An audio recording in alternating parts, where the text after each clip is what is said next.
This is number 4, lesson 12. The Murphys began their summer trip from home at an elevation of 439 feet.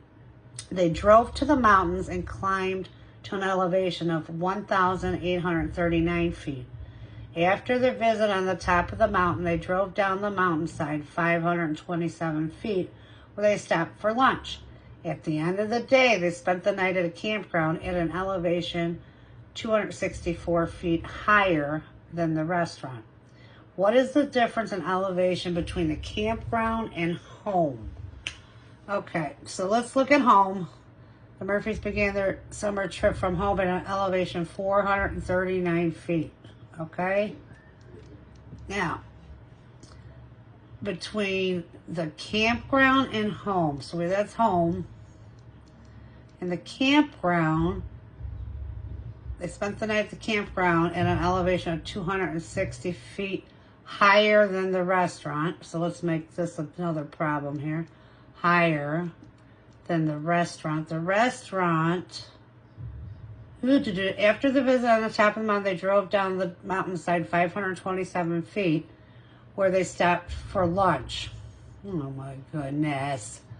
So 527 feet is where they stopped.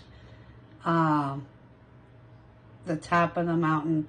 They climbed to an elevation of total of 1839. So let's subtract that. That's 213. So the restaurant's elevation would be 1,312. And let's add that together. 1,576.